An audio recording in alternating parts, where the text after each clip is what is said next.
अगर प्रयासों के परिणाम परफेक्ट चाहिए तो लगातार बिना रुके मुश्किलों से जूझना पड़ता है। अड़चनों को घुटने टेकने की वजह बनाने की बजाय उन्हें फांद कर भविष्य की तरफ देखना चाहिए।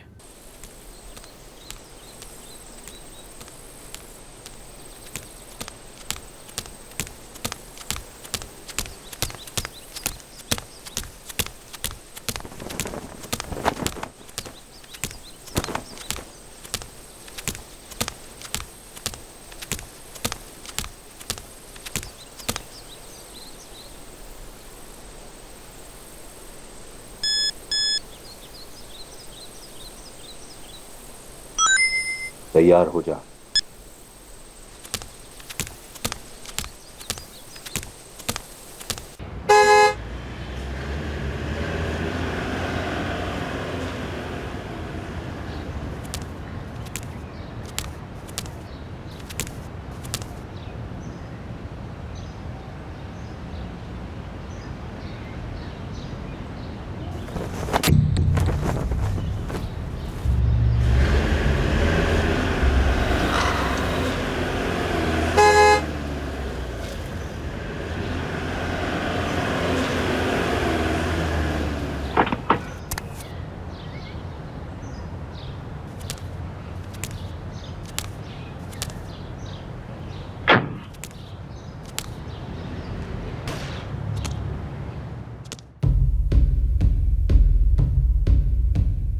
कोई सुराग नहीं, कोई लीड्स नहीं। कई दिनों के बाद भी तहकीकात कुछ ज्यादा आगे नहीं बढ़ी। यह मर्डर केस महज एक फाइल बनने जा रहा था। अनसुलझे केसेस के ढेर में एक और फाइल। अनसुलझे केसेस क्या होते हैं? वो केसेस जो इंतजार कर रहे हैं किसी ब्रेक थ्रू का। पर अनसुलझे केसेस क्लोज नहीं हो सकते। क्रिमिनल केस तभी क्लोज होता है जब अदालत अपना फैसला सुनाती है और विक्टिम को इंसाफ मिलता है। सर, क्राइम सीन पे कोई क्लू नहीं, इन्वेस्टिगेशन का कोई फॉरवर्ड मूवमेंट भी नहीं, मतलब परफेक्ट क्राइम। मैंने ऐसा नहीं कहा। इनफैक्ट इन्वेस्टिगेशन एक हथियार है परफेक्ट क्राइम के भ्रम को तोड़ने का। परफेक्ट क्राइम होता ही नहीं है। हर क्रिमिनल कोई ना कोई ऐसी गलती जरूर करता है जो उसे पकड़वाती है। इन्वेस्टिगेशन का सबसे बड़ा इम्तिहान होता है उस एक लूप होल को ढूंढना।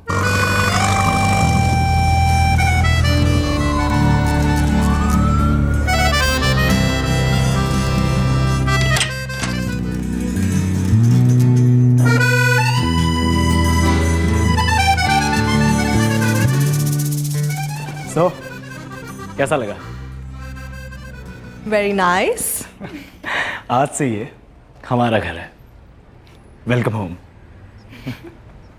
पर ऐसा नहीं है कि वो गलती अपने आप आकर आपकी गोद में गिर जाती है। अचानक एक मेहनती और शार्प इन्वेस्टिगेटिंग ऑफिसर को हमेशा लगे रहना पड़ता है। दिमाग, कान, आंख हमेशा खुला। वो सुराग के साए को भी नजरअंदाज नहीं कर सकता। पर जब कोई केस ऐसा हो जिसमें लीड मिलना इम्पॉसिबल लगे। आपके पास कोई ऐसा केस आया है सर जहां ब्रेक थ्रू मिलना ही मुश्किल लग रहा? हाँ, होता है। प्रेशर में कई केसेस नामुमकिन लगते हैं, पर जैसे कि मैंने कहा, एक शार्प ऑफिसर की नज़र हमेशा उसके परे होनी चाहिए। ज़रूरत होती है उस नामुमकिन को मुमकिन बनाने की। अभी एक रीसेंट केस था, 1 महीना पहले का, राणागंज, हिमाचल प्रदेश, जहाँ मेरी पोस्टिंग है।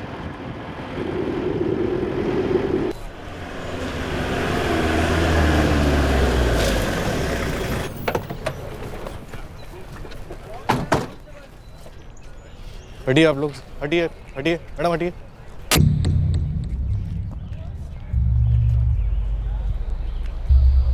सर, बॉडी पर से 10 सिम कार्ड्स मिले हैं। 10 सिम कार्ड्स? Yes sir. और कोई आइडेंटिफिकेशन नहीं सर, दरअसल आइडेंटिटी मिटाने की कोशिश की गई है। और सिर पर भी गहरा वार हुआ है। सर, जब मैं काम पर जा रहा था तब देखा इसे। पहले मुझे लगा कोई पी कर पड़ा है।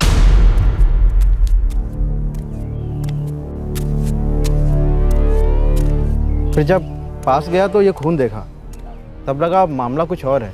ये यहीं राणागंज का रहने वाला? नहीं सर, हमारे राणागंज का तो नहीं लगता है। आप में से कोई जानता है इसे? आप लोगों में से? सर, वैसे राणागंज में काफ़ी टूरिस्ट होम स्टे वाले घर हैं। कई टूरिस्ट वहाँ पे बतौर पीजी रहते हैं। 2 इंजीनियरिंग कॉलेजेस भी हैं। और कई प्राइवेट स्टूडेंट्स हॉस्टल भी हैं रानागंज में। ये लड़का कॉलेज वाली उम्र का ही लगता है।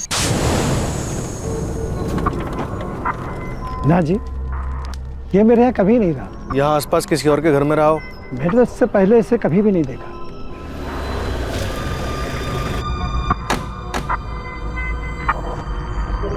जी नहीं साहब, मैंने इससे पहले कभी देखा नहीं।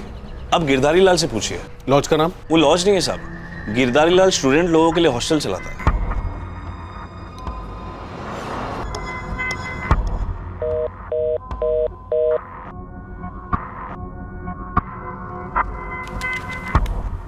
कुछ मिला? अभी तक तो नहीं मैडम। ये जो चारों सिम है ये सड़े हुए और बंद है, बाकी के मैं चेक कर रहा हूँ।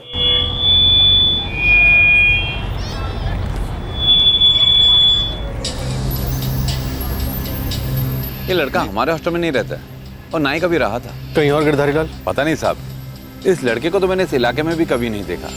आप दोनों कॉलेजों में पता कर लीजिए, हो सकता है आपको वहाँ से कुछ जानकारी मिल जाए। 10 में से सिर्फ ये 2 सिम कार्ड चल रहे हैं? जी सर, ये दोनों सिम कार्ड 3 महीने पहले आखिरी बार यूज़ हुए थे। मैंने फ़ोन कंपनी से डिटेल्स मंगाई हैं। देखते हैं फ़ोन रिकॉर्ड से क्या पता चलता है। इस विक्टिम के बारे में कुछ तो पता चले।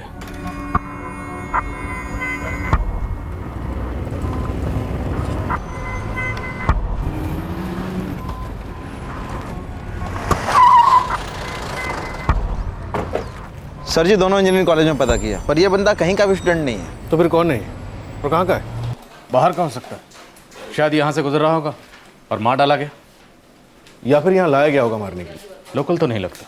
हाँ सर, मतलब शिमला, कांगड़ा, डलहौजी और धर्मशाला हर जगह इसके फोटोग्राफ्स भेजी गए सारी डिटेल्स के साथ, लेकिन कहीं कोई ऐसी मिसिंग कंप्लेन दर्ज ही नहीं हुई है।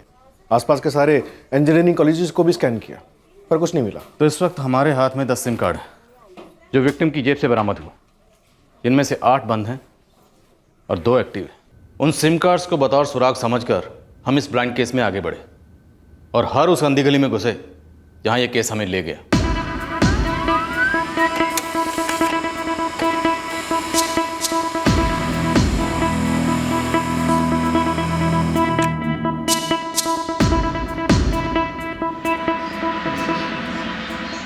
तीन महीनों से कोई भी एक्टिविटी नहीं है और दोनों नंबर्स के रिकॉर्ड्स ब्लैंक हैं। हाँ सर, न कॉल्स किए गए हैं न रिसीव किए गए हैं, पर इन दोनों नंबर्स के नाम मिल गए हैं। अब हमारे पास 2 नाम हैं काम करने के लिए।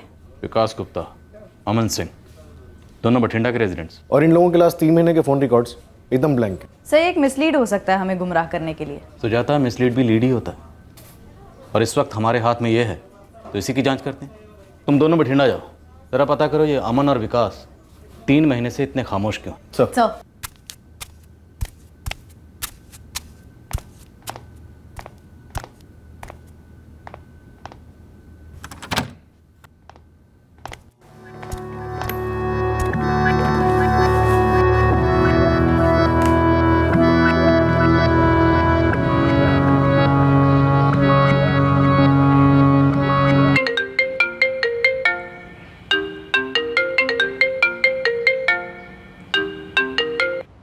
हेलो। हाँ चरणजीत जी। Good morning Monika. रघु कहाँ है? वो तो शावर में है। सब ठीक तो है ना? हाँ सब ठीक है। रघु से कह दो उसे यहाँ आना होगा, फैक्ट्री की डील हो सकती है, कुछ खरीदार सामने आए हैं। ये तो अच्छी बात है। ठीक है, मैं रघु को बोल देती हूँ। Okay, thank you. कह रहे थे तुम्हें जाना पड़ेगा वहाँ डील साइन करने।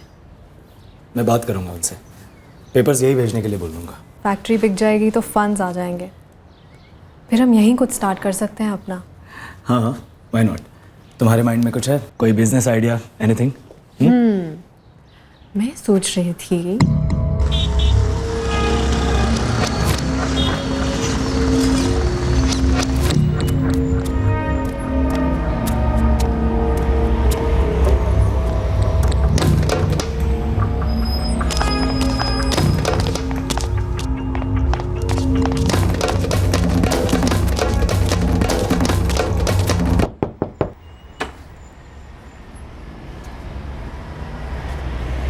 जी विकास गुप्ता? जी हाँ, मैं ही हूँ विकास गुप्ता। कौन है ये? तुम बताओ। तुम्हारा सिम कार्ड नंबर 444567898 इस लाश की जेब में था। कैसे? वो तो मेरा पुराना नंबर है, आप चेक कर लीजिए। 444567635 ये मेरा अभी का नंबर है। तो ये नंबर 44456788 ये भी तो कुछ टाइम पहले तक तुम्हारा ही नंबर था ना? हाँ जी था, लेकिन 1 साल पहले मैंने चेंज किया था मेरा नंबर। तो तुम्हारा 1 साल पुराना सिम कार्ड इस 3 दिन पहले मिली लाश की जेब में कैसे पहुंचा? देखिए मुझे नहीं मालूम, मैं नहीं जानता ये आदमी कौन है। मेरी मानिए आप लोग शरद भाई से बात कर लीजिए, सिम कार्ड का डीलर है। मैंने उसी से ये सिम खरीदा था और उसी को रिटर्न करके ये नया वाला लिया दूसरी कंपनी का। एक बारी ठीक से देख कर बताओ, तुम वाकई में इसे नहीं पहचानते? नहीं सर, मैं नहीं जानता ये कौन है। सर इस विकास गुप्ता पर नजर रखवाती हूँ।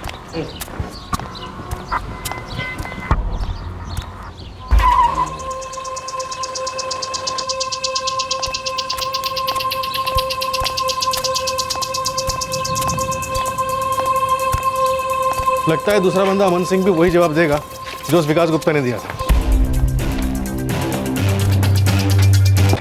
फिर वही जवाब का क्या मतलब मैडम? वही जवाब जो हम तुमसे एक्सपेक्ट कर रहे थे। मैं इस आदमी को नहीं जानता मैडम, और मेरी समझ में ये नहीं आ रहा कि जो सिम कार्ड मैंने 6 महीने पहले डिस्कनेक्ट किया था वो इस आदमी के हाथ कैसे लग गया। अब तुम ये भी कहोगे कि तुमने नया सिम इसलिए लिया क्योंकि कोई दूसरी कंपनी सस्ती डील ऑफर कर रही थी, है ना? ये स्टोरी है ना? स्टोरी नहीं है सर, हकीकत है। मैम ऐसे ही हुआ था। स्टोरी में एक शरद भाई भी होंगे जिनसे तुमने सिम कार्ड खरीदा होगा और फिर वही सिम कार्ड वापस करके नया ले लिया होगा। आप शरद भाई को जानती हैं? अमन तस्वीर ठीक से देखो और बताओ, इस आदमी को पहचानते हो? मैं इस आदमी को नहीं जानता।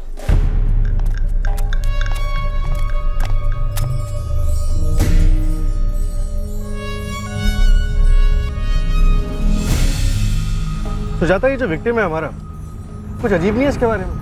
सर ये विकास गुप्ता और अमन सिंह कह रहे हैं कि इसे जानते नहीं, लेकिन जब इन्होंने फोटो देखा तो इनके एक्सप्रेशंस, मुझे लगता है ये दोनों सच नहीं बोल रहे हैं। इस आदमी का सच कुछ पेचीदा लग रहा है मुझे, कुछ तो माजरा है। कौन है ये सर? ये एक मरा हुआ बंदा है शरद, जिसके जेब में से हमें 10 सिम कार्ड बरामद हुए, जिसमें से 2 सिम कार्ड इसी मोहल्ले में रहने वाले लड़कों के, अमन सिंह और विकास गुप्ता, जिन्होंने तुमसे ये सिम कार्ड लिए, तुम्हें वापस लौटाया और उसके बाद नए सिम कार्ड लिए। अब तुम मुझे ये बताओ शरद, तुम्हें एक्टिवेट करने के लिए मुझे लॉकअप में तुम्हें कितना तोड़ना पड़ेगा? मेरी समझ में बिल्कुल नहीं आ रहा ये कैसे हुआ सर, कसम खाता हूँ मैं इस बंदे को नहीं जानता। अमन और विकास ने तुम्हें सिम कार्ड लौटाए तो तुम्हारे हाथ से ये इसकी जेब में कैसे पहुंच गए? सिम कार्ड कोई खुले पैसे तो होते नहीं है। सर गलती हो गई, मतलब हो सकता है कि मैंने किसी को, जो आप बोल रहे हैं अमन और विकास, इनके नाम पर सिम दिला दिया हो। गलती? किसी और के नाम पर किसी और को सिम देना गलती नहीं होती है शरद, क्राइम होता है, क्राइम। मानता हूँ सर, लेकिन मेरे ज़्यादातर कस्टमर ऐसे ही कॉलेज के यंग लड़के और लड़कियाँ होते हैं जो आए दिन अपना मोबाइल नंबर और सर्विस प्रोवाइडर बदलते रहते हैं। कोई भी मोबाइल कंपनी सस्ती स्कीम निकालती है, ज़्यादा डाटा देती है, तो वो तुरंत चेंज कर देते हैं। मैं भी उनको तुरंत दे देता हूँ। तुरंत दे देते हो? किसी और का सरेंडर किया हुआ सिम बिना किसी डॉक्यूमेंट के? सर इसको लॉकअप ले चलते हैं, कूटते हैं साले को, सब उगल देगा। नहीं मैडम, इसके आगे मुझे कुछ भी नहीं पता लाशवास के बारे में। मैं अपने बच्चों की कसम खा के कहता हूँ, मैं ये दुकान 6 साल से चला रहा हूँ सर, किसी से भी पूछ लो, मैंने कभी भी वैसा कोई क्रिमिनल वाला काम नहीं किया है।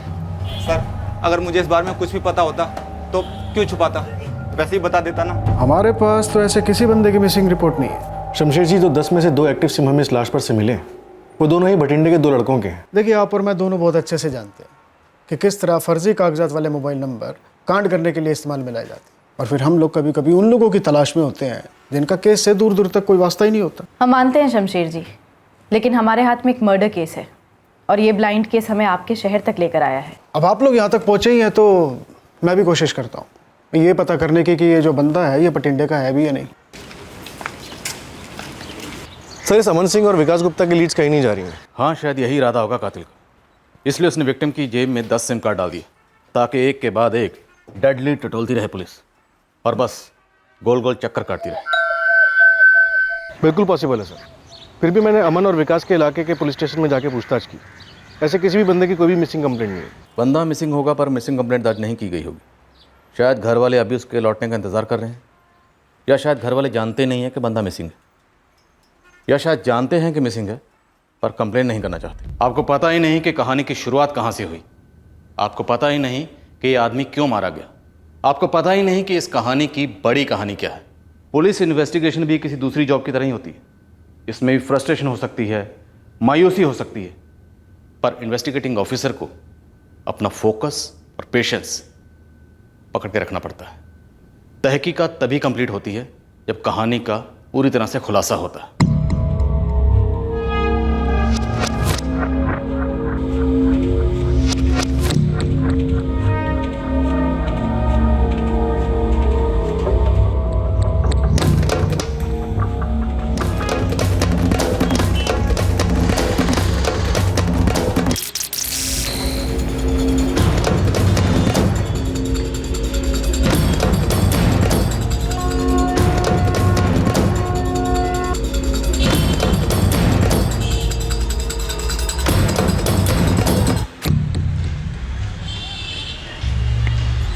सर, विक्टिम के फोटोग्राफ्स और डिटेल्स जिपनेट पर अपलोड कर दिए।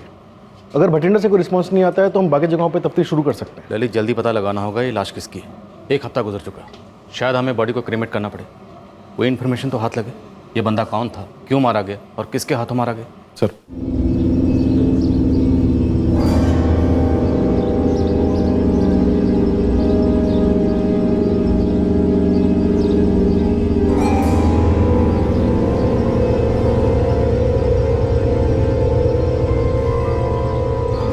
पक्का? चेहरे पे बहुत सारे निशान हैं, लेकिन है वही।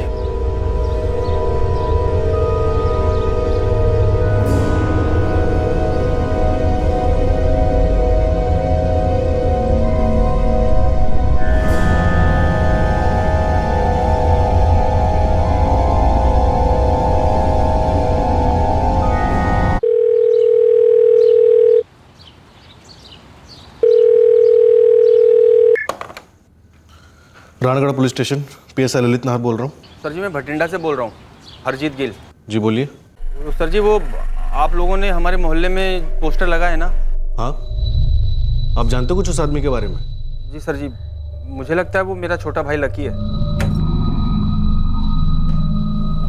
यही है जी, मेरा छोटा भाई लकी गिल। आप लोगों का घर भटिंडा के चंदननगर पुलिस स्टेशन के अंडर आता है। इस लाश को मिले हुए हमें 9 दिन हो चुके हैं। आपने चंदननगर पुलिस स्टेशन में इसकी मिसिंग कंप्लेंट नहीं दर्ज करवाई, क्यों?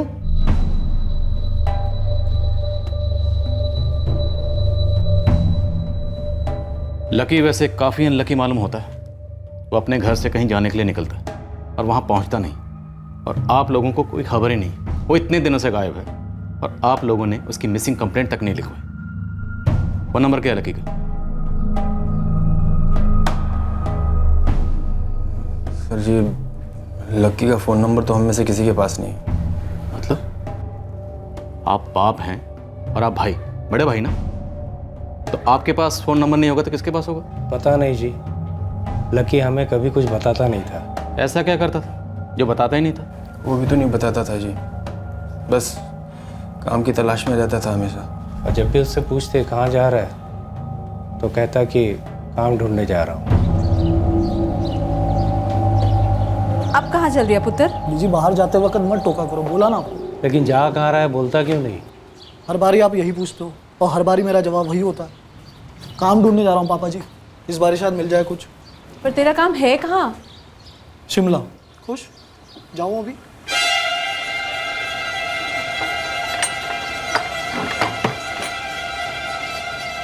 आपके पास लकी का नंबर तक नहीं है? जी कभी दिया ही नहीं उसने। वो हमेशा परेशान रहता था, काम ढूंढ रहा था लंबे अरसे से। उसके पास फ़ोन नंबर था भी या नहीं, हम लोगों को ये भी नहीं पता। उसकी जेब में से 10 सिम कार्ड्स निकले हैं। आपका बेटा, आपका छोटा भाई शिमला में कहाँ जा रहा था, किसके साथ जा रहा था, कौन सी नौकरी थी, कुछ तो पता होगा आप लोगों को।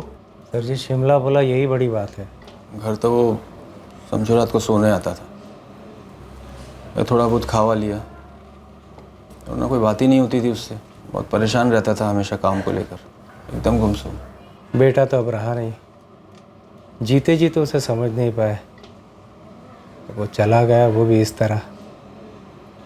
तो उसका अंतिम संस्कार तो ढंग से करने दीजिए। विक्रम की पहचान होने के बाद भी सारे राज ज्यों के त्यों। और सर फैमिली को फ़ोन नंबर तक ना मालूम हो, ये तो सीरियसली अजीब है। सर फैमिली ने पोस्टर देकर हमें कांटेक्ट किया। इससे पहले उनकी तरफ से ये जानने की कोई भी पहल नहीं हुई कि बंदा कहाँ है, क्या कर रहा है, पहुँचा कि नहीं पहुँचा। सर इस फैमिली कोई ना कोई मिस्ट्री ज़रूर है। दुख दर्द का भी ज़्यादा दिखावा किया नहीं उन लोगों ने, बस खुद आके बॉडी को आइडेंटिफाई किया। शायद पोस्टर देखने के बाद उनका जो प्लान हो उसे उन्होंने चेंज किया। जो भी हो, हमारे लिए ये केस अभी भी ज्यों का त्यों ही है, क्लोज होने से बहुत दूर। हम जानते हैं तो सिर्फ इतना कि विक्टिम का नाम लकी गिल था, वो बठिंडा का रहने वाला था। लेकिन वो यहाँ क्यों आया, किसने मारा, क्यों मारा, ये सारे सवाल अभी भी ज्यों के त्यों ही। फैमिली की स्कैनिंग शुरू करो।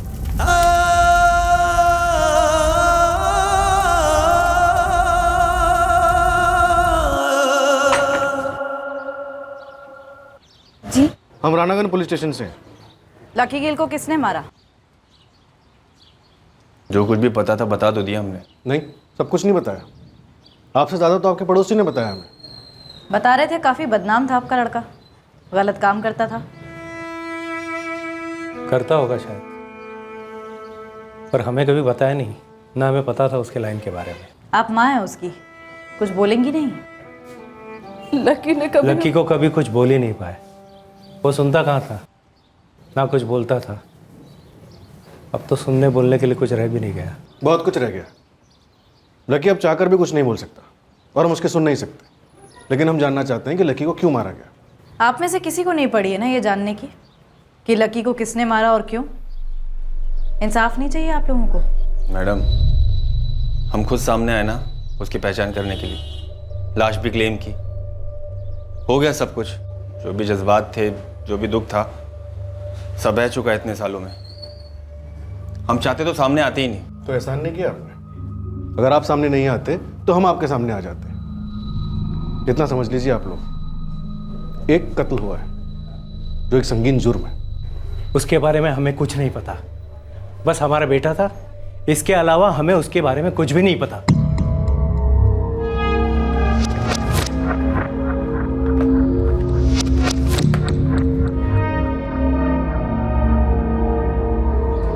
कुछ गड़बड़ है सर इस घर में, वरना भटिंडा के एक बेरोजगार नौजवान को कोई हमारी जुरिस्डिक्शन में लाकर जान से क्यों मारेगा?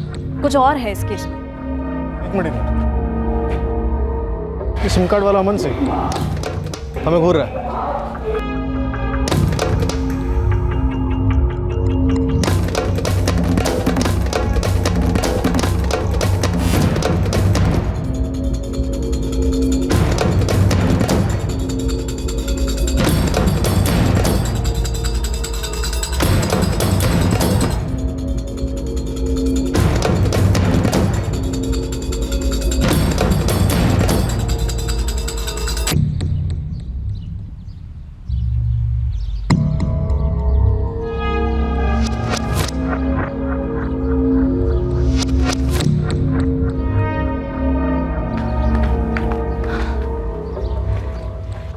ये अमन सिंह जरूर कुछ जानता है सर।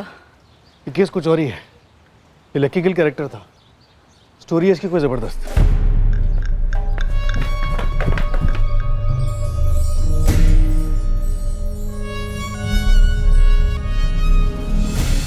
बोलो साहब, क्या लो? कुछ नहीं।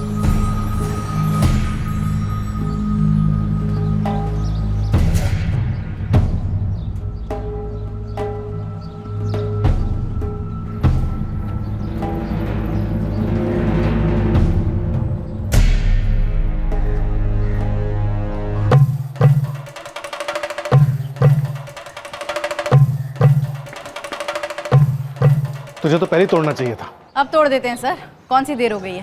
प्लीज़ प्लीज़ मेरी बात सुनिए। अंकुरा, मैं बस खाली पता कर रहा था कि आप लोगों को लकी का घर मिला या नहीं। हमने तो लकी का नाम भी नहीं लिया अभी तक, और इसे उसका घर भी पता है। तू तो लंबा गया। Sir sir please sir, sir मेरी बात तो सुनिए सर। सर मैंने कुछ नहीं किया सर। Sir please sir. ये कोई इत्तेफाक नहीं है कि लकी की जेब से तेरा सिम कार्ड मिला। और विकास गुप्ता भी लकी को जानता था ना? मैडम, मैं किसी विकास को नहीं जानता था। हाँ, मैं लकी को जानता था, अच्छे से जानता था, पर मैं किसी लफड़े में नहीं फंसना चाहता था सर। फंस तो छोड़, तू पूरी तरह से धंस चुका है। देख बे, हमसे झूठ बोलकर हमको चक्कर कटवाने वालों पे हमको बहुत प्यार आता है लोगों पे, पता है ना तुझे? सर वो लकी ना ड्रग्स बेचता था, ड्रग्स पेडलर था वो सर। महंगी लत है सर ये। मैं भी लकी से ड्रग्स लेता था, पर सर जब मेरे पास पैसे नहीं होते थे ना, तो मैं लकी का छोटा मोटा काम कर देता था। ड्रग्स बेचता था? जी, और पेमेंट मेरी पूड़ियों में होती थी सर। लकी को किसने मारा? ये सब नहीं पता मैडम मुझे। और वैसे भी सर मेरी लकी से पिछले 2 महीने में कोई भी बातचीत नहीं हुई है। वो शायद मैम किसी दूसरे काम में बिजी था। कौन सा दूसरा काम? वो सब नहीं पता सर। तुझे लकी के बारे में सब कुछ पता था और तू फिर भी चुप बैठा रहा। ये बात तो सभी जानते हैं, लकी तो फेमस था, और फिर पुलिस भी तो जानती है उसके बारे में। ये चंदन नगर थाने का तो पता नहीं, पर आप वो गुरजोत कॉलोनी थाने जाके पता कीजिए, शायद वहां पर उसका कुछ रिकॉर्ड मिल जाएगा। वहां की पुलिस ने कई बार उसको अंदर भी किया। देख बे, तू पूरी तरह से अंदर से खत्म है। अगर मैंने तुझे अंदर कर दिया ना, तो तेरी स्टोरी भी पूरी तरह खत्म हो जाएगी। जो कुछ भी लकी के बारे में जानता सब कुछ बता दे। जितना पता था मैंने आप सबको बता दिया। बाकी आप शबनम से क्यों नहीं पूछते सर? शबनम? शबनम कौन है? शबनम आपको लकी के बारे में सब कुछ बताएगी। शबनम प्रीतम नगर में रहती है, धंधा करती है सर। लकी मरता था उस पर। अगर मुझे कुछ पता होता या मेरा उसमें हाथ होता तो मैं भाग जाता ना, आप लोगों का पीछा थोड़े ना करता। ये अचानक तेरे अंदर का अच्छा बच्चा कैसे जाग गया? मैं ना ये जानकर बहुत ज़्यादा डर गया था कि लकी मर गया है। और फिर जब उसका पोस्टर देखा तो मैं और भी ज़्यादा डर गया। समझ नहीं आ रहा था कि मैं क्या करूं। उसके बाद आप दोनों को देखा तो आप दोनों के पीछे हो लिया। तसल्ली हुई ये जानकर कि आपको लकी का घर मिल गया है। तू नहीं भागा ना, अच्छा किया। अब आगे से तू भागेगा भी नहीं। तेरा फ़ोन 24 घंटे चार्ज रहना चाहिए और ऑन भी। और आज की तरह अगर मुझे तुझे वापस कभी भी दौड़ कर पकड़ना पड़ा तो तेरी लास्ट दौड़ होगी। समझ गया सर।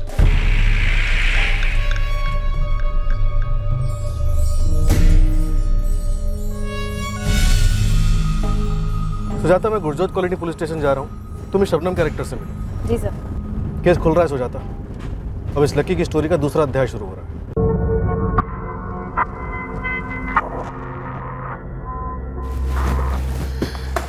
ये पूरी हिस्ट्री है लकी गिल की। छठा वो हिस्ट्री शीटर था, ड्रग्स का धंधा था इसका। बड़ी अजीब बात है, ये रिकॉर्ड्स हमारे सामने पहले नहीं आए। घंटी गलत जगह बजाई, आपको पहले ही यहाँ पर आ जाना चाहिए था। शबनम जी, लकी गिल को करीब से जानती थी? मुझसे तो कहता था सिर्फ मुझ पे मरता है। अब नहीं मरेगा, वो मर चुका है, मारा गया है। 15 बार अंदर जा चुका था ये। हम बार बार उसको ड्रग बेचते पकड़ते, बेल हो जाती साले की, फिर वही ड्रग्स का धंधा। और अब मर गया। कब हुआ ये? कैसे? कहाँ हुआ ये? सवाल मैंने पूछना है, जवाब तूने देना है। ये बता लकी को किसने मारा और क्यों? वो मुझसे धंधे की बात नहीं करता था, सिर्फ मज़े के लिए आता था। अच्छा, अभी तो कह रही थी मरता था तुझ पर। अरे मैडम, वही मर्द वाला मरना, शादी करूँगा, बड़ी बड़ी बातें, ये और वो। मैं तो सुनती तक नहीं थी। हम दोनों एक ही नाव पे सवार थे, मैं धंधा, वो ड्रग्स। और क्या जानूँगी उसके बारे में? क्या क्या था, खूब पैसे लेकर आने वाला हूँ। भी रहने देना, मैं कोई कमसन कवारी नहीं हूँ ये सपने दिखाने के लिए। इस बारी सपना नहीं शब्बो, देख लेना, अगली बार नोटों से नहलाऊंगा तुझे। अच्छा, पूरी बोरी बेच रहे क्या ड्रग्स की? बस समझ ले कि बहुत बड़ा काम करने जा रहा हूँ, फिर उसके बाद हम दोनों। सपने ना देखने की ट्रेनिंग बहुत जल्दी मिल जाती है हमारी लाइन में मैडम। फिर भी वो कहते हैं ना, आसान नहीं होता सपने ना देखना। तो मैं उसकी राह देख रही थी, पर अब समझ आ गया कि 10 दिन से मेरा फ़ोन क्यों नहीं उठा रहा था। 10 सिम कार्ड मिले थे उसकी जेब में, 8 बंद थे, 2 चालू थे, लेकिन 3 महीने से इस्तेमाल नहीं हुए थे। तूने कौन से नंबर पर फ़ोन किया था? अरे मैडम, ये ज़रूरी थोड़ी है कि जिस नंबर से आप ट्राई मारोगे मैं भी उसी नंबर से ट्राई मारूंगी। मेरे पास लकी का वो नंबर था जो अभी यूज़ कर रहा था। वैसे भी वो कपड़ों से ज़्यादा नंबर बदलता था। नंबर दे उसका।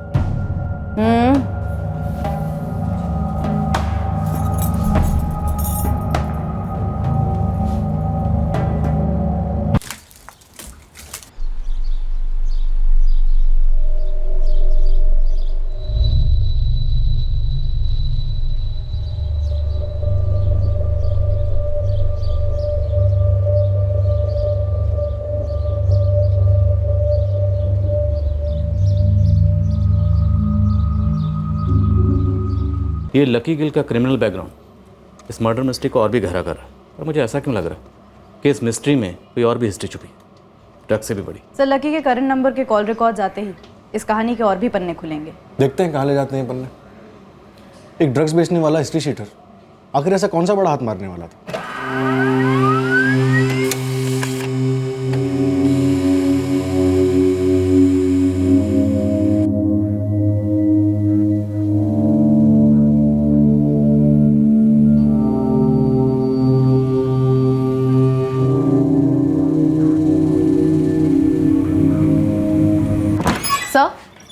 कुछ निकला फोन रिकॉर्ड? वैसे सर डायरेक्ट तो कुछ नहीं है, लेकिन एक नंबर है जिस पर लगातार उसकी बात हो रही थी, और वो शबनम का नंबर नहीं है। फिर? कोई लैंडलाइन नंबर है, भटिंडा के किसी क्लब का।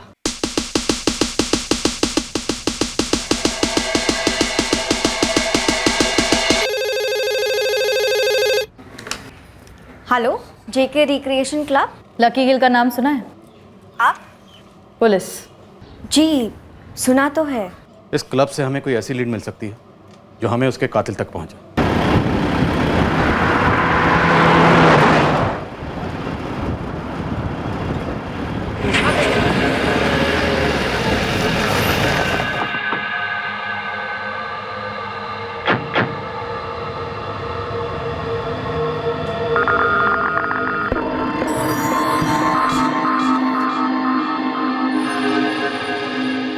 हाँ सर, यही है, रेगुलर है, अक्सर यहाँ खेलने आता है। क्या खेलने आता है? पूल।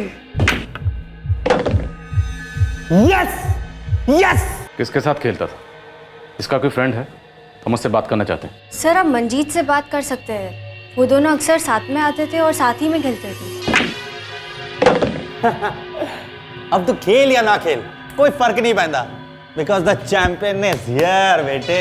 अभी कहा मंजीते, तेरी दिल्ली बहुत दूर है अभी। इस मंजीत का कोई कांटेक्ट नंबर है आपके पास? सॉरी सर, मेरे पास नंबर तो नहीं है, लेकिन हाँ आप शाम को आके एक बार ट्राई कर सकते हैं। वो यहाँ रेगुलरली आता है, कल भी आया था।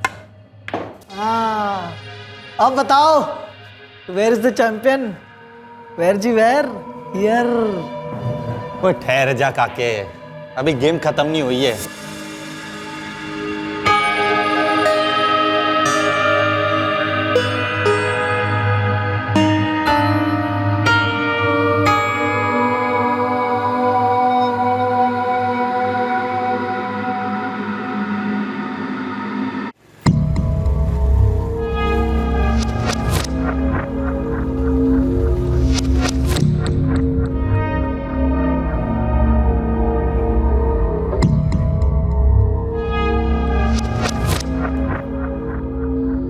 हाय। Hello sir.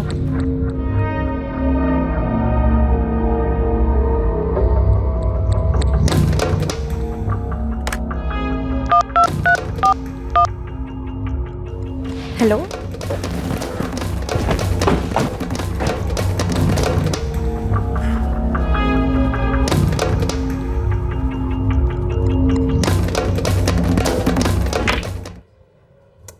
अरे यार, कौन हो भाई? बोल रखो यार।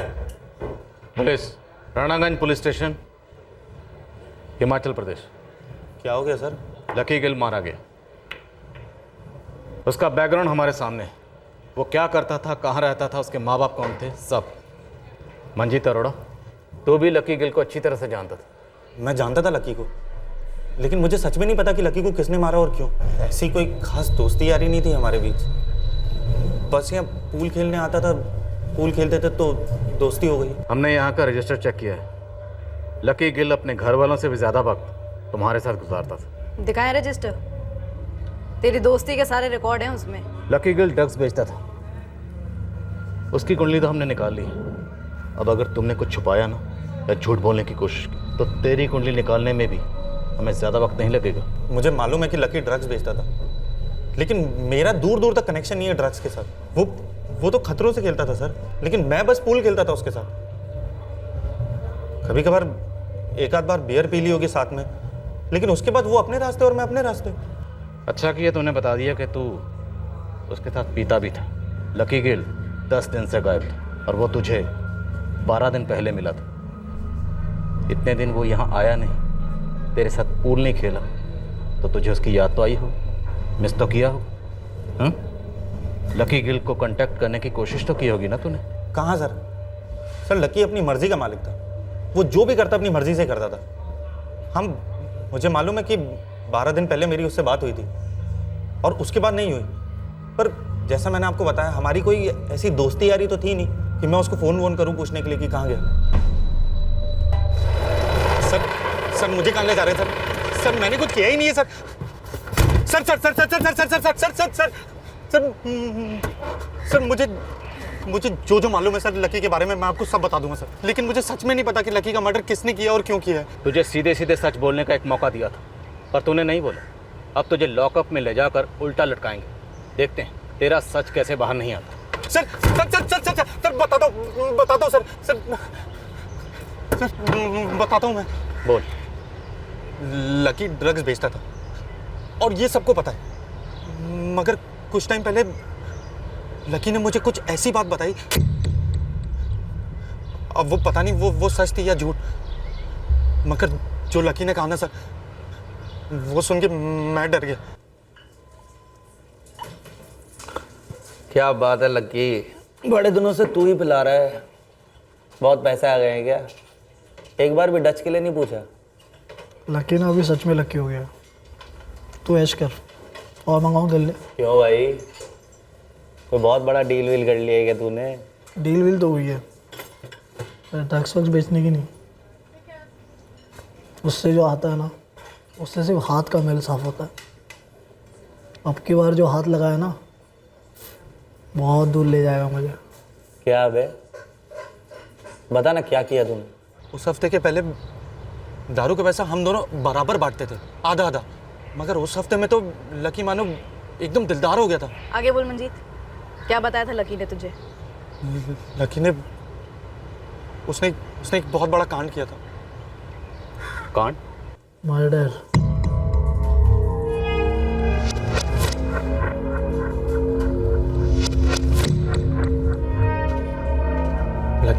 लकी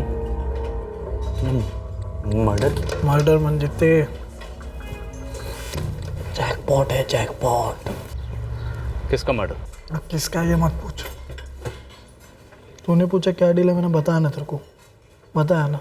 ये है मेरा नया काम, ठीक है? अब किसी के आगे मुंह मत खोलना, दोस्ती रख। रोज़ खाएंगे पिएंगे सब मेरे पे, तेरे को कोई खर्चा नहीं करने, और तू मुंह बंद रखना। है ना, दोस्त का मर्डर करूँगा ना तो दिल दुखेगा मेरा। ऐसे फटी पड़ी थी सर मेरी, इसलिए मैंने किसी को कुछ बोला ही नहीं। कब बोला था लकी ने तुझे ये? तो 3 महीने पहले,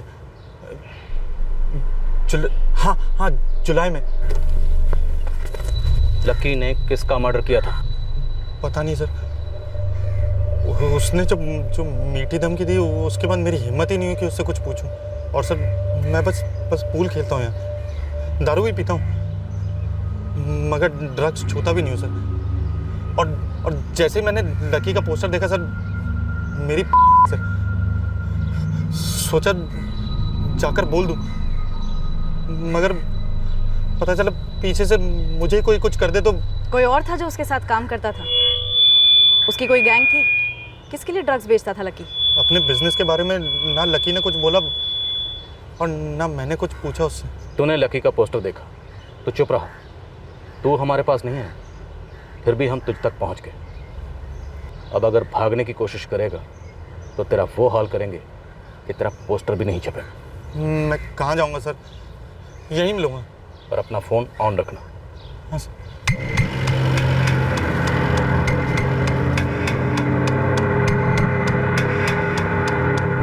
लकी सबसे करीब शबनम से था। ये नामुमकिन लगता है कि शबनम को लकी के बारे में कुछ भी ना मालूम हो।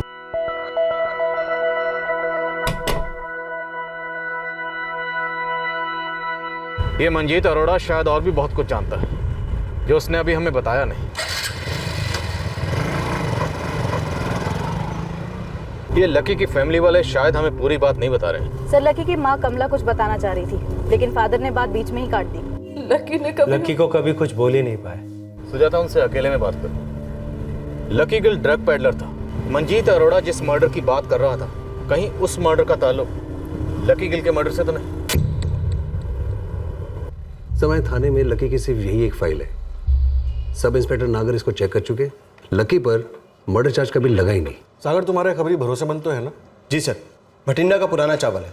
जब मैं शिमला में था तो 2-3 इंपॉर्टेंट केस में इसने बहुत मेहनत से काम किया था। ठीक है, उसे इस क्लब वाले मंजीत अरोड़ा के पीछे लगा दो, और मुझे इस लकी गिल की पूरी इन्फॉर्मेशन चाहिए। ठीक है सर, मैं खबरी को इस काम पे लगा देता हूँ। इस फाइल में लकी के और के रिकॉर्ड्स नहीं है? मेरा मतलब बठिंडा के दूसरे पुलिस स्टेशन के? नहीं है सर, अगर होते तो इस फाइल में ज़रूर होते।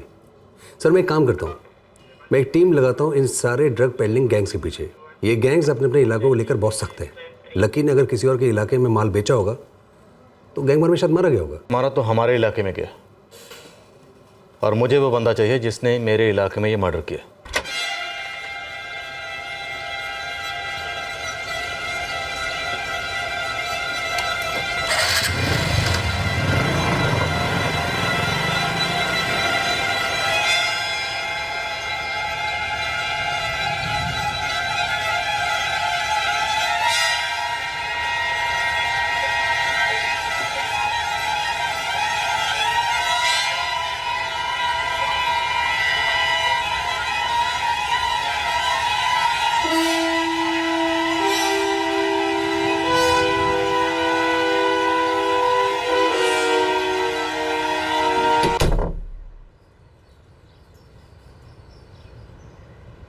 क्या बोल रही है मैडम आप?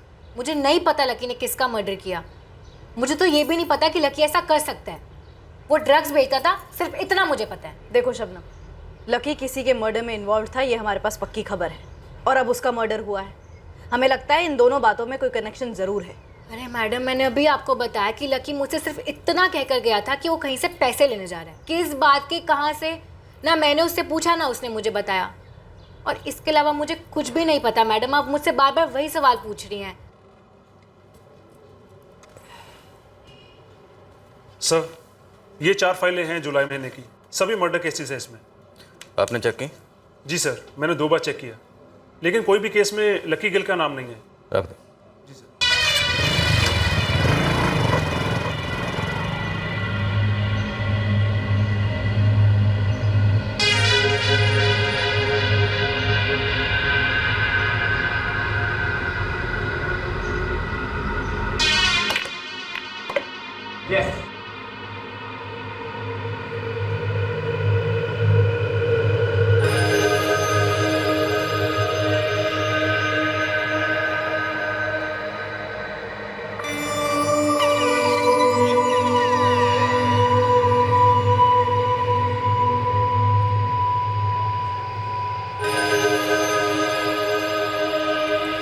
भाई जी 2 पत्ता गोभी।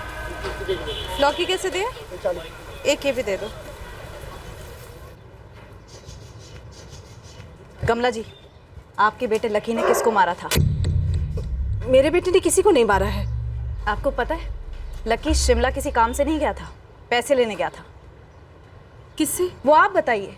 आपका बेटा मरा है, हमारे जुरिस्डिक्शन में उसकी लाश मिली है, हम उसके गुनहगारों को पकड़ना चाहते हैं। आप तो उसकी माँ हैं, आपको फिक्र ही नहीं है कि उसके गुनहगारों को पकड़ा जाए या नहीं।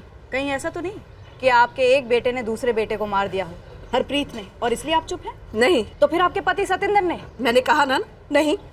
कमला जी, जवाब दीजिए। आपके लिए एक मर्डर केस है, हजारों केसों की तरह, पर लकी मेरा बेटा था, मेरा अपना खून। मैंने क्या खोया है आप कभी समझ ही नहीं सकती, क्योंकि मैं ही नहीं समझ पाई कि मेरा लकी कब और कैसे इस जुर्म की दुनिया में चला गया। नहीं जाना चाहिए था उसे, पर वो पहले ऐसा नहीं था। बहुत अच्छा बेटा था मेरा, पढ़ाई में बहुत अच्छा था, ग्रेजुएट था, पर हमेशा परेशान रहता था क्योंकि उसे नौकरी नहीं मिल रही थी।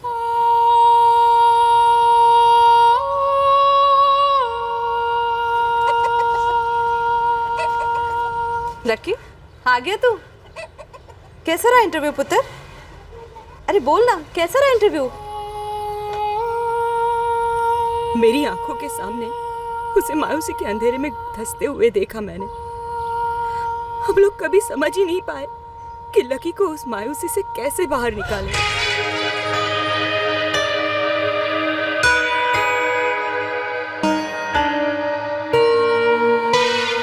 लकी, तू ये सब क्यों कर रहा है पुत्र? लकी,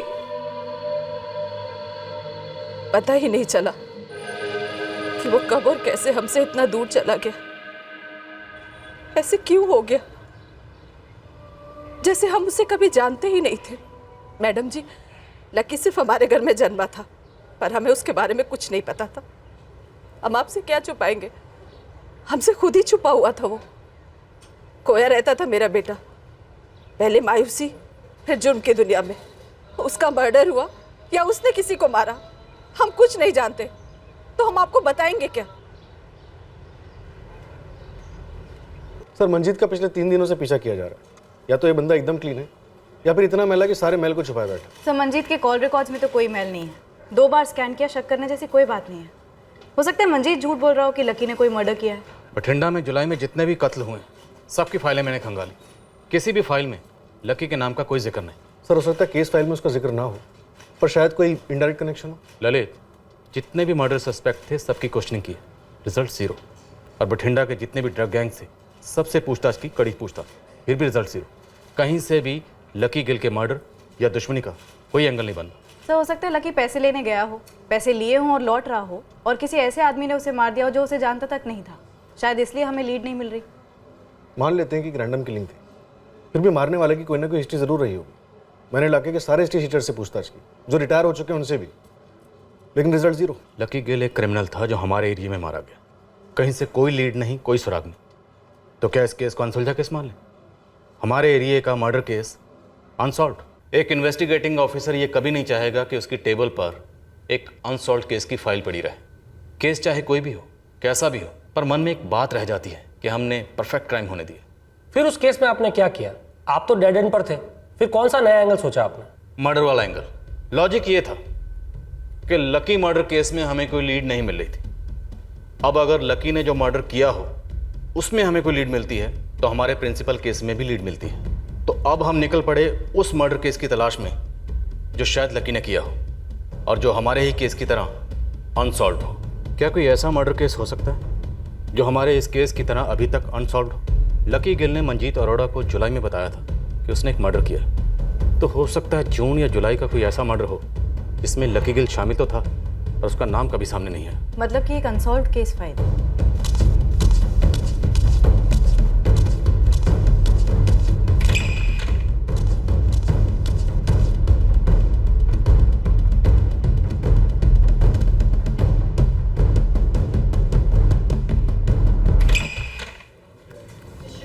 ये एक फाइल है जुलाई की जिसमें हमें कोई भी लीड नहीं मिली। Umesh Sharma, garment manufacture, NP Dixit hospital के पार्किंग लॉट में गोली मारकर हत्या कर दी। जी।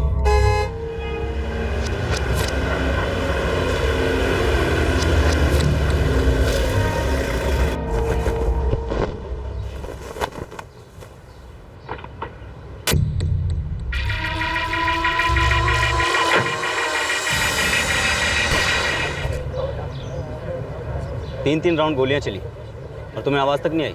सर जी, ये पीछे की साइड है। मैं वहाँ एंट्रेंस में सामने की तरफ रहता हूँ। सर, ड्राइविंग लाइसेंस मिला है, उमेश शर्मा नाम है। सर जी, ये साहब जी रोज़ आ रहे थे कुछ समय से।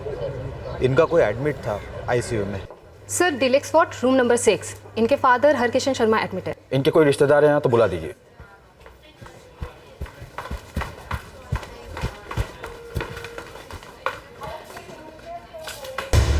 जल्दी नीचे चलिए, पार्किंग में कुछ हो गया है। क्या हुआ है?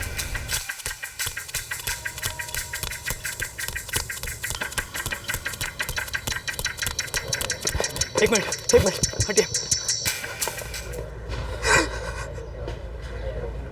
पार्किंग लॉट की सीसीटीवी फुटेज चाहिए अभी के अभी। जी सर, अभी देता हूँ।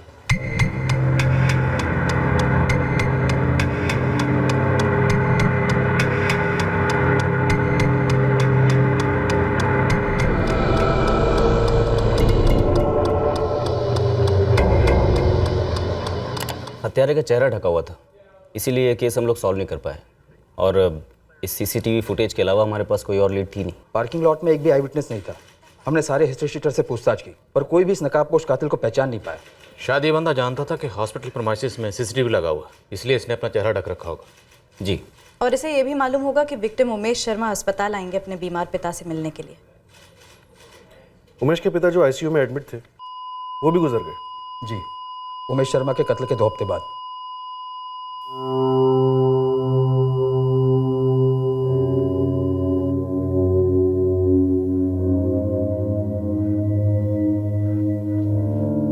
फुटेज में दिख रहा है गन फायर करते वक्त 3 बार जाम हुई। शहर के सारे .8 बोर के लाइसेंस होल्डर और ग्रे मार्केट वाले सबको खंगाले। हर हिस्ट्री शीटर को खूब तोड़ा, लेकिन इस मर्डर के बारे में कोई भी इन्फॉर्मेशन नहीं निकाल पाए। और कोई एंगल? बिजनेस में दुश्मनी का एंगल स्कैन हुआ है, बाकी सारे एंगल भी स्कैन हुए। ये शूटर किराए का तो लगता ही है, पर लगता है इसे गन चलाने का ज़्यादा एक्सपीरियंस नहीं था। 3 बार गन जैम। और ये लकी ड्रग पेडलर था, उसके खिलाफ कभी मर्डर या अटेम्प्ट टू मर्डर का कोई केस भी सामने नहीं आया। कदकाठी तो लकी जैसी लगती है पर चेहरा ढका हुआ है। लेकिन जिस लकी गिल की आप बात कर रहे हैं, जिसकी लाश आपके जुरिसडिक्शन में मिली है, इस केस के इन्वेस्टिगेशन के दौरान ना तो उसका कहीं कोई नाम आया और ना ही दूर दूर तक उसका कोई कनेक्शन था। लेकिन किशोर, अभी तक किलर पकड़ तो नहीं गया ना? ये केस अभी भी अनसॉल्व्ड है, राइट? राइट। तो अगर हम ये मान लें कि ये लकी गिल है तो फिर इसे हायर किया गया होगा। बिल्कुल, जिस तरीके से मॉडस ऑपरेंडी है उसके हिसाब से तो ये लगता है कि किराए का हत्यारा है। वैसे इस केस में प्राइम सस्पेक्ट जो था वो विक्टिम का बेटा रघु शर्मा था।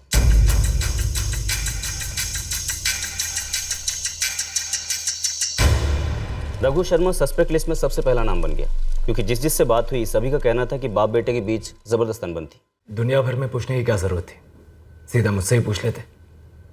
हाँ, मेरे पापा और मेरे बीच प्रॉब्लम्स थी। 6 साल पहले मेरे मॉम की डेथ हो गई, बस वही थी जो हमारे बीच की शांति बनाए रखती थी। उनके बाद सिर्फ झगड़े ही हुए। और काफ़ी कम उम्र से नफरत करते थे अपने पापा से। कितना, 15-16 साल? वो मेरे पापा और मेरे बीच का मामला था। आप ये जानना चाहते हैं ना कि वो कौन सा किराए का हत्यारा था जिसे मैंने पापा को मारने की सुपारी दी, राइट? राइट। वो कौन था, कितनी सुपारी दी और गन कहाँ से मिली? मैंने ऐसा कुछ नहीं किया।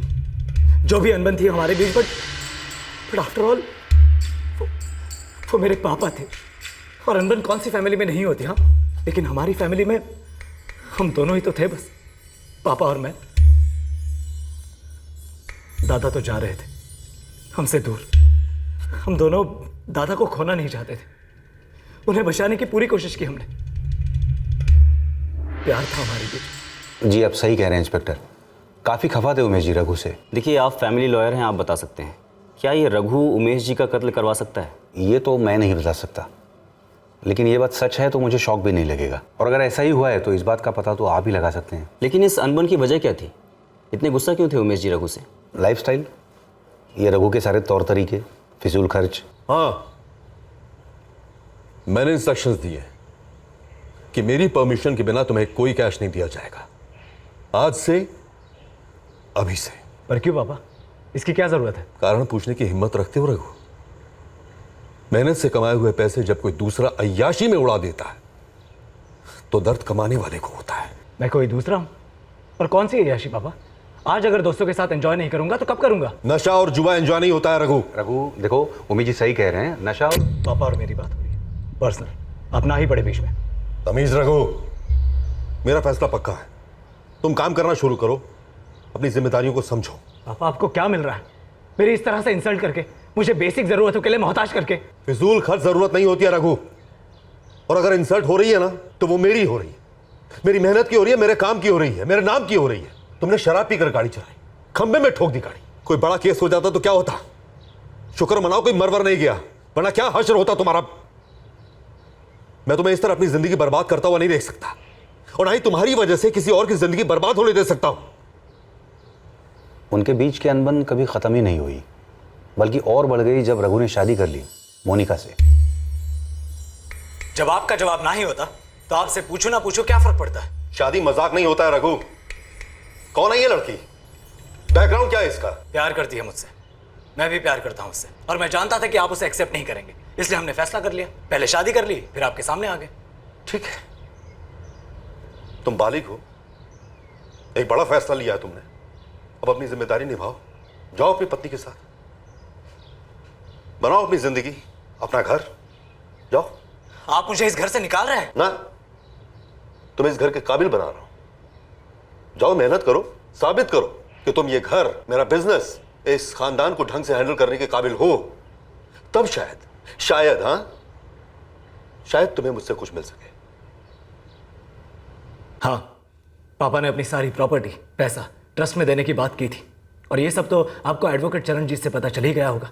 लेकिन जो आप नहीं जानते हैं वो ये कि पापा और मेरे बीच सुलह हो चुकी थी। उन्होंने मेरी बीवी मोनिका, उसे भी एक्सेप्ट कर लिया था। सब कुछ सही चल रहा था। फिर पापा को मार डाला गया, दादा भी चल बसे, और मैं यहां पर बैठकर यह साबित करने की कोशिश कर रहा हूं कि मैंने अपने पापा को नहीं मारा। हमें रघु शर्मा के खिलाफ कुछ नहीं मिला। रघु के कॉल रिकॉर्ड में भी किसी पेशेवर हत्यारे से कोई कनेक्शन नहीं था। अमीर आदमी है, 2-3 फोन रख सकता है। हमने हर एंगल से टटोला था, सब कुछ चेक किया था, वरना ये फाइल अनसॉल्व केसेस के ढेर में क्यों होती? किशोर, तो फिर उमेश शर्मा का कत्ल किसने किया? फिलहाल तो हम ब्लैंक हैं, लेकिन अगर आप कह रहे हैं कि आपके केस का विक्टिम लकी गिल मेरे केस का हत्यारा है, तो फिर इस केस में एक नया एंगल खुलता है, क्योंकि उस वक्त तो रघु शर्मा और लकी गिल के बीच में कोई कनेक्शन सामने आया ही नहीं था। अब सिर्फ लकी और रघु का ही नहीं, बल्कि उस पूल क्लब वाले मंजीत और रघु का कनेक्शन भी हो सकता है, जिसने कहा था कि लकी ने कोई मर्डर किया था। ये भी तो हो सकता है कि ये मंजीत झूठ बोल रहा हो, या फिर लकी ने जिस इंसान का कत्ल किया है वो कोई और, ये ना हो। सर, बॉडी स्ट्रक्चर लकी से मिलता है, लेकिन चेहरा ढके होने की वजह से कुछ श्योरली नहीं कह सकते। देखो, इस वक्त हमारे सामने 2 रास्ते हैं। अगर ये बंदा लकी गिल नहीं है तो फिर हमें उल्टे कदम चल के सारे नक्शे फिर से बनाने होंगे, और अगर ये बंदा लकी गिल है तो अब हमारे सामने एक नहीं दो मर्डर केस, एक लकी गिल का और दूसरा इस उमेश शर्मा का। सर मैं इस लकी गिल और रघु शर्मा दोनों के फ़ोन रिकॉर्ड्स को एक बार फिर बारीकी से स्कैन करता हूँ। मैं मंजीत को क्वेश्चन करती हूँ। राउंड द क्लॉक नजर रखी हमने उस पर। मैं ज़रा इस रघु शर्मा से बात करता हूँ। इस टेलीफोन नंबर पर ये सेवा बंद कर दी गई है। रघु शर्मा के खिलाफ हमारे हाथ कुछ ठोस लगा नहीं, इसलिए क्वेश्चनिंग के लिए उसको हमने दोबारा बुलाया नहीं। रघु शर्मा ने शायद अपना नंबर चेंज कर लिया है। आपके पास उसका नया नंबर है? जी, रघु तो शायद अब्रॉड है, लेकिन हमारे पास उसके फैमिली लॉयर चरणजीत खोसला का नंबर है। आप प्लीज़ मुझे उस लॉयर चरणजीत का नंबर अभी भेज दीजिए। अब लक्की ने सच में मर्डर किया है या मुझे गोली दे रहा था, ये मैं आपको कैसे बता सकता हूँ, लेकिन उसने बोला ज़रूर था कि उसने मर्डर किया है। लकी गिल को तुम्हारे सामने लाकर खड़ा कर दूंगी तो पहचान लोगे? क्या मैडम? हाँ या ना? हाँ पहचान लूंगा, इतने समय से जानता हूँ, साथ में पूल खेला है, दारू भी तो पी है।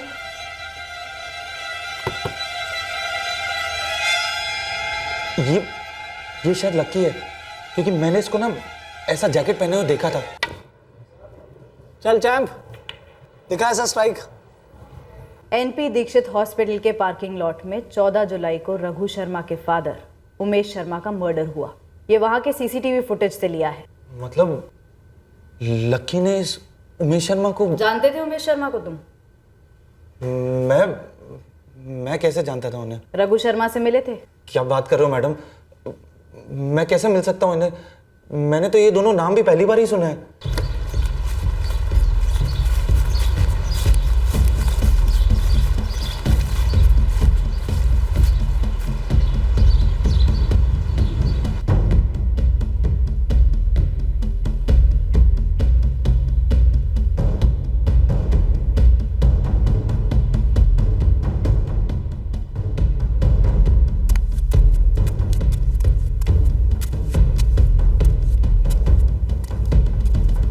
लेकिन रघु पर तो कोई ट्रैवल रिस्ट्रिक्शन लगाई नहीं गई थी और ना ही पुलिस स्टेशन में रिपोर्ट करने का कोई ऑर्डर। उमेश शर्मा के कत्ल के बाद रघु ने अपना घर बेच दिया, फैक्ट्री भी बेच दी।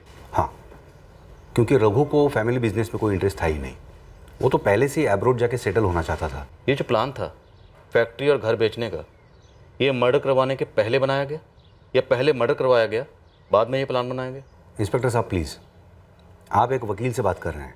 मैंने अपने क्लाइंट की सारी डिटेल आपको दी है और 100% आपके साथ कोऑपरेट किया है। फिर आप एक क्रिमिनल सस्पेक्ट की तरह मुझसे बात कैसे कर सकते हैं?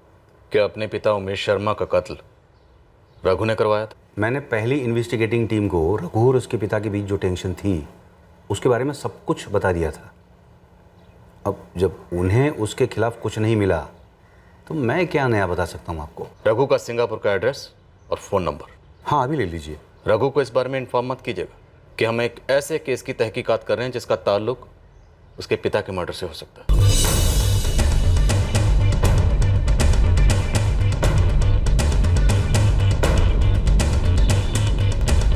मंजीत ने लकी को आइडेंटिफाई कर लिया? कंफर्म तो नहीं कह रहा सर, पर चेहरा ढके होने के बावजूद उसे लगता है कि वो लकी है। कद काठी से और जैकेट से। कह रहा था उसने लकी को ऐसा जैकेट पहने देखा है। लगता है जो तीर हमने अंधेरे में चलाया था वो निशाने पर लग गया। सुजाता, ये दोनों केसेस कनेक्टेड हैं, कंफर्म। सुजाता, ये लकी गिल और रघुवीर शर्मा के फ़ोन रिकॉर्ड्स में डायरेक्ट तो नहीं, पर इनडायरेक्ट कनेक्शन है।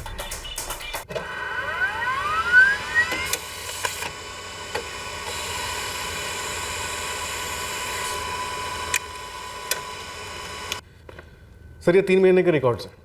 इसमें 2 नंबर ऐसे हैं जो रघुवीर शर्मा की लिस्ट में भी हैं और वही 2 नंबर्स लकी गिल की लिस्ट में भी हैं। वीरेंद्र पूनिया और दलजीत राणा, ये दोनों नाम सुने सुने से लगते हैं सर। वीरेंद्र पूनिया और दलजीत राणा, हाँ सर याद आया। जेके रिक्रिएशन क्लब के रजिस्टर में मैंने ये दोनों नाम देखे हैं जब मैं लकी गिल और मंजीत अरोड़ा की एंट्रीज चेक कर रही थी तब।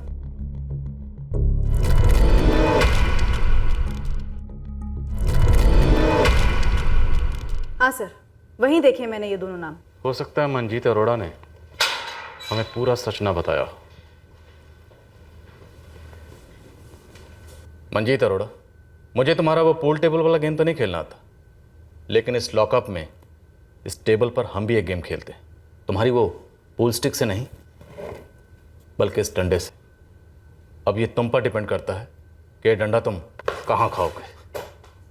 सर, सर वो दलजीत और वीरेंद्र वो क्लब आते थे और लकी के भी दोस्त थे वो लोग।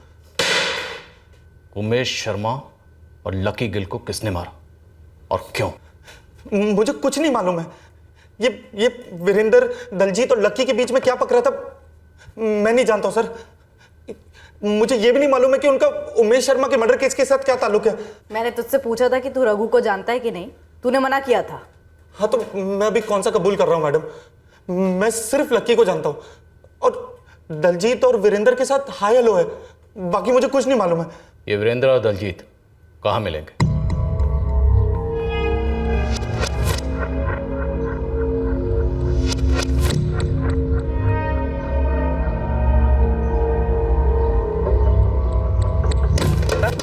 अब तो मजा आने वाला है। क्यों? हाँ? अच्छा हाँ अच्छा जी, अगर मैंने नहीं जीते ना तो नाम बदल देना। अच्छा हाँ जी, तो आ जाओ भाई फिर मैदान में, फिर देखते हैं ना। हाँ? ये देखो, आज तुझे दिखाता हूँ असली खेल क्या होता है। देखते हैं। एक सेट हमारे साथ भी खेलो और साथ में 2 बातें भी कर लेंगे। जी? कौन सी 2 बातें? 2 बातें, 2 मर्डर्स। देखो हमें पता चल चुका है कि तुम दोनों उमेश शर्मा और लकी गिल मर्डर में शामिल थे। अब फटाफट अपने आप सब कुछ बोलोगे या धीरे धीरे तड़पा तड़पा के बुलवाओ? सर वो क्या कर रहा है? आगे बोल। मैडम वो ऐसा हुआ ना यार, तो फिर क्या? कंगाली अब बोल रहा है कि मोनिका को लेकर घर से निकलो, अपने पैरों पर खड़ा हो जाओ। साला उसने जो भी खड़ा किया है सब मेरा ही तो है। बिल्कुल सही भाई, तू इकलौता है। मेरे बाप को नहीं लगता ना ऐसा। अपना सब कुछ ट्रस्ट में डालने की धमकी दे चुका है। अब मेरे दादाजी भी मेरी तरफदारी करने के लायक नहीं रहे। आधा टाइम तो हॉस्पिटल में होता है। भाई सच में अगर तेरे बाप ने अगर बेदखल कर दिया तो तू करेगा क्या? क्या करेगा? करूंगा ये कि मैं ऐसा होने नहीं दूंगा। तू भी तो ऐश करता है ना मेरे पैसों पर। इंतजाम कर। क्या बात कर रहा है तू? ये इंतजाम कर किसी आदमी का। अबे तू अपने बाप को मरवाने की सोच रहा है? इसमें सोचने का क्या है?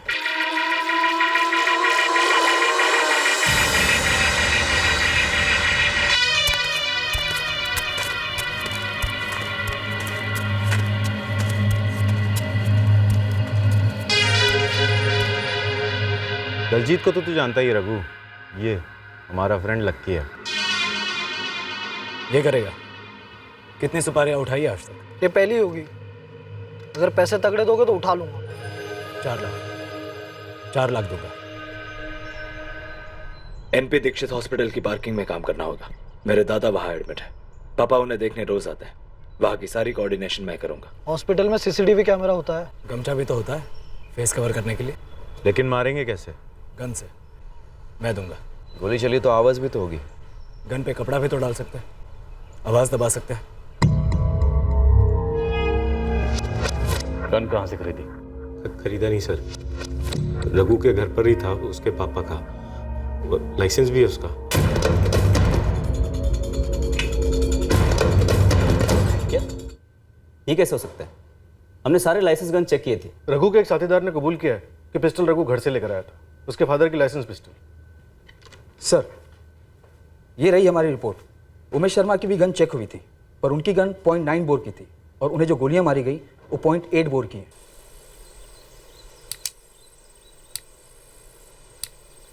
कुछ रघु ने प्लान किया था सर।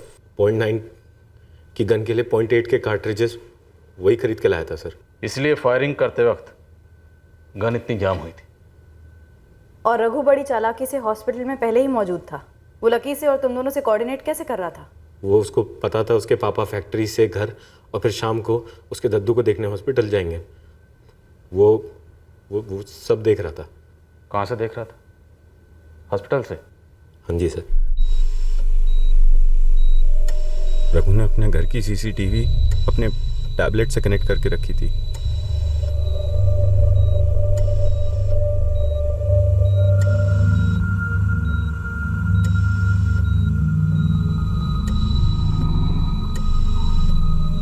हम अपनी जगह पे हैं रघु, लक्की भी पहुंच गया है। भाई गाड़ी पे नजर रखना।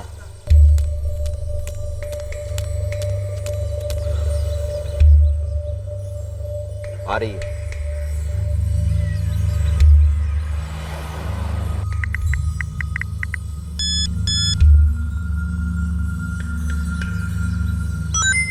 तैयार हो जा। और लकी गिल, उसे क्यों मारा? क्योंकि वो मुंह खोल देता? वो मुंह खोलने की धमकी दे रहा था। ये 2 लाख है, बाकी 2 भी जल्दी दे दो। वैसे बाकी 2 से काम नहीं चलेगा। मतलब?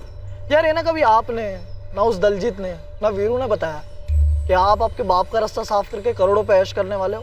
तेरा उससे कोई मतलब नहीं है लकी। 4 की बात हुई थी, तुझे 4 मिलेंगे। बाजार में खबरी भी तो मिलेंगे पुलिस के। धमकी दे रहा है। कीमत, मेरे काम की सही कीमत सिर्फ 15 लाख रुपए। 15 लाख का ताला मेरे मुंह पे लगाओगे, अगले 15 जन्मों तक मुंह नहीं खोलूंगा। सोच ले। 15 तब कहा, वीरू को बता देना। चलता हूं। इस लकी को बोल दे सौदा यहाँ नहीं, बाहर होगा। और हाँ, टोल वाले रास्ते से मत जाना, वहाँ CCTV कैमरास होते हैं। गन तुम दोगे? इस बार गन से नहीं।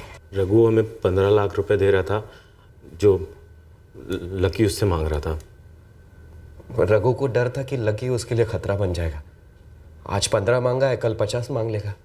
जिंदगी भर ऐसे ही ब्लैकमेल करता रहेगा। हमने लक्की से कहा कि पैसों का इंतजाम में हुआ है, वहीं से लेने हैं, और लक्की हमारी बातों में आ गया। उस रात हमने उसे इतनी पिलाई कि गया गुजरा पियक्कड़ भी न पिए।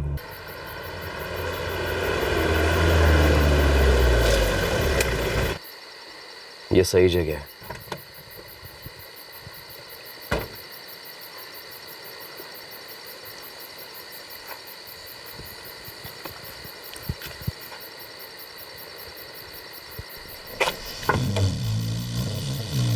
लक्की, लक्की, अबे हम यहाँ क्यों रुके? सर हमने उसकी जेब में कोई सिम कार्ड नहीं डाले। हमने सिर्फ उसका बटवा और उसके ID कार्ड्स निकाले, बस। और वो लकी अपने पास कई सारे सिम कार्ड रखता था। वो ड्रग्स के धंधे में लोग ऐसा करते हैं। इन दोनों के स्टेटमेंट रिकॉर्ड करो।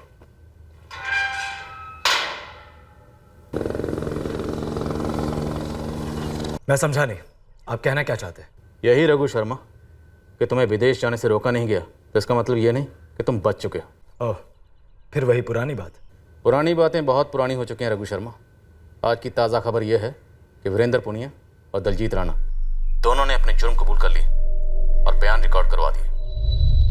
अब तुम्हारे पास चॉइस यही है कि तुम खुद यहाँ के सरेंडर कर दो, वरना तुम्हारे गले में रस्सी डालकर सिंगापुर से घसीट कर लाएंगे।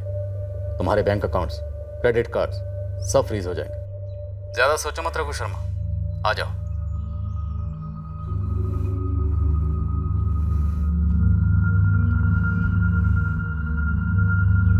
कौन था रघु?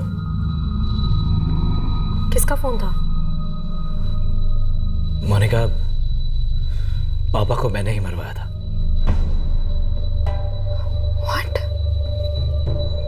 हाँ, और उस आदमी को भी जिसे मैंने पापा के मर्डर में यूज किया था। अब पुलिस को सब कुछ पता चल गया है। कौन सा एंगल कब और कहां से इन्वेस्टिगेशन को ब्रेक थ्रू दिलवाएगा, इसका अंदाज़ा लगा पाना बहुत मुश्किल है। पर हाँ, इतना ज़रूर है, अगर कभी भी आपको ये लगे कि ये एंगल सही नहीं है, उस वक्त ये पक्का कर लेना ज़रूरी है कि ये एंगल वाकई सही नहीं है। हो सकता है तब भी आपको सही एंगल ना मिले, पर कम से कम उस कोशिश में सही एंगल का इशारा ज़रूर मिल जाता है।